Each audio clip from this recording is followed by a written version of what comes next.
Bonjour et bienvenue à ce 100% IMO, un 100% IMO consacré au classement des promoteurs et à la soirée qui a eu lieu le 7 juillet dernier.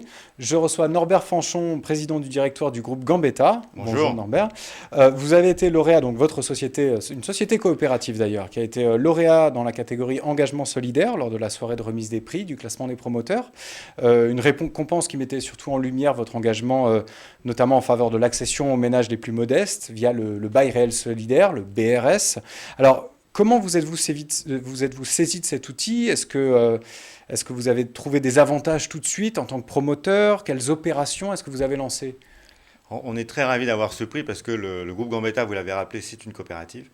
Et c'est une coopérative qui est bientôt centenaire, puisqu'on est né en 1923. Et depuis le début, on a cette vocation sociale et cette vocation être solidaire. On est né parce que des patrons de Cholet n'arrivaient pas à loger leurs salariés. Donc, et déjà en 1923, on parlait de la crise du logement. Déjà. Et donc déjà, l'entreprise était créée pour loger en accession les plus modestes. Et depuis 2000, depuis la reprise du cycle de l'immobilier, les prix ne cessent d'augmenter. Ils sont même un peu délirants en Île-de-France et à Lyon, parce qu'on voit que Lyon maintenant a rattrapé Paris. Donc comment on arrive à redonner une chance à des gens qui ne sont pas encore propriétaires, qui veulent acheter, soit parce que c'est un premier achat, soit parce que leur famille s'agrandit. En tout cas, c'est un projet de vie. Et il y avait pas bien de solutions, pas beaucoup de solutions. Alors, il y a eu le PSLA pendant quelques années, Oui.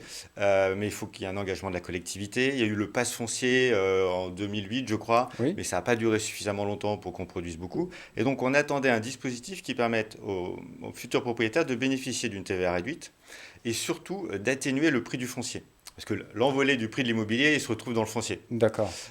Et donc, quand on a C'est compris. un des principaux coûts d'ailleurs pour un promoteur, le foncier, l'acquisition de Oui, foncier. dans ces régions tendues, dans les métropoles, c'est entre 25 et 50% du prix de vente. Oui. Donc c'est absolument énorme. Et donc quand on a vu que le BRS nous permettait, enfin ou permettait en tout cas à nos acquéreurs de bénéficier d'une TVA réduite et en fait d'amortir le prix du foncier, on peut revenir après sur comment ça fonctionne, Mhm. on s'est dit que c'était ce qu'il nous fallait et que c'était presque génial parce que c'était le système anglais ou le système des hospices à Lyon qui permettent à des gens de bénéficier d'un prix d'achat de moins 30% par rapport au prix du marché, tout en devenant propriétaire et sans avoir le coût près de la notion de bail, puisque le bail réel solidaire a la caractéristique de se régénérer à chaque mutation. À chaque nouveau À propriétaire chaque nouveau finalement. propriétaire, donc soit quand vous vendez, soit quand vous transmettez à vos enfants, parce qu'on n'est pas obligé de vendre, Mhm. mais donc on est sur des durées très longues, 80, 99 ans, et chaque fois que vous le vendez ou vous le transmettez, ben, vous régénérez le bail, et donc il n'y a pas de coût près comme on peut avoir à Londres ou à Lyon. D'accord.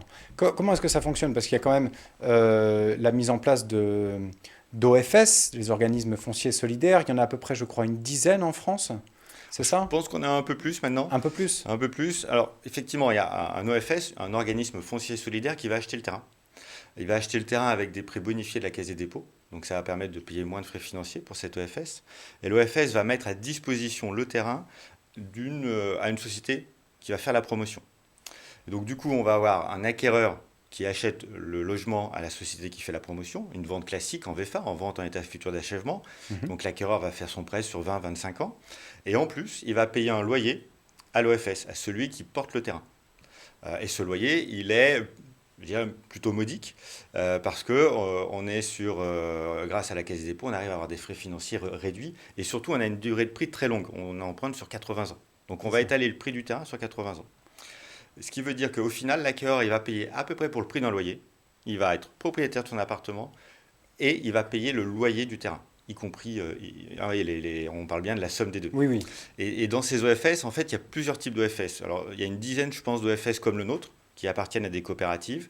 Et puis, il y a des OFS métropolitains, en fait, des OFS de collectivité locale. Donc là, c'est la collectivité locale qui va acheter le terrain via son OFS, et la collectivité va abonder financièrement l'OFS. Donc là, ça fait diminuer très fortement la facture pour le propriétaire. D'accord. Alors, quelles sont les autres formes que prennent votre engagement solidaire?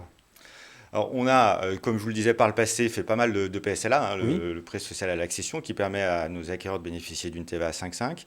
Et puis là, le côté solidaire, ben, le BRS, on y croit beaucoup, hein, on en développe trois dans la région PACA, à Cannes, Aubagne et j'en oublie un, et c'est pas bien, à la Croix-Valmer. D'accord. On va en développer en Ile-de-France, on en a une qui sort commercialement en Nantes, donc on est en train de multiplier le dispositif. C'est relativement mobilisateur parce que c'est Mhm. nouveau pour nous, pour les acquéreurs, pour les notaires, pour les banquiers. Donc tout ça prend du temps. Et donc C'est pas encore très très connu du grand public, c'est ça? Non, oui, exactement. Il n'y a pas D'accord. assez d'opérations. Donc, Les banquiers qui financent nos acquéreurs, il faut les former. Eux, ils ont ils ont des machines extraordinaires pour faire du prêt à particulier d'une du façon prêt standard. classique. Oui, Exactement. Alors quand il faut changer la virgule dans le logiciel, c'est très compliqué. Et oui, oui. certains banquiers le font. D'autres banquiers, ce que je regrette, et notamment les principaux, n'ont pas envie de toucher leur magnifique outil pour faire aujourd'hui ce qui est un petit marché. Bon, moi, je pense que c'est une grosse bêtise parce que ça va devenir un gros marché, mais chacun fait ce qu'il veut. Mhm. Et l'autre engagement qu'on a dans cette solidarité, eh bien, il devient maintenant sur l'environnement, hein, qui est le thème, entre guillemets, mais à la mode, mais qui préoccupe tout le monde. Et c'est comment on construit d'une façon plus durable, avec des matériaux biosourcés, comment les immeubles qu'on construit sont mieux respectueux de l'environnement. Alors, déjà, les immeubles neufs sont beaucoup plus respectueux de l'environnement que ce qu'on faisait il y a 5 ou 10 ans. Hein. On a fait d'énormes progrès là-dessus. Mais on va construire à Bagneux un immeuble en terre crue. On vient de gagner un concours à Grenoble de 50 logements. On va construire en chanvre. Donc on est en train de développer et d'avoir une expertise sur ces matériaux biosourcés et des matériaux naturels. Et est-ce qu'il y a un surcoût encore pour ce genre de matériaux? Oui, très clairement. D'accord. Très clairement. Donc là, sur ces deux opérations, on est effectivement sur des concours, hein, sur de la maîtrise Mhm. publique des fonciers, et c'est une commande de la municipalité. Si on était sur un terrain libre, c'est-à-dire qu'on achète un Oui, particulier et qu'on devait faire ce dispositif-là, on ne serait pas concurrentiel. Faut être très clair là-dessus, d'accord. parce qu'il y a un surcoût de 10 à 15%. Qui est lié à quoi en fait? C'est lié plutôt à la rareté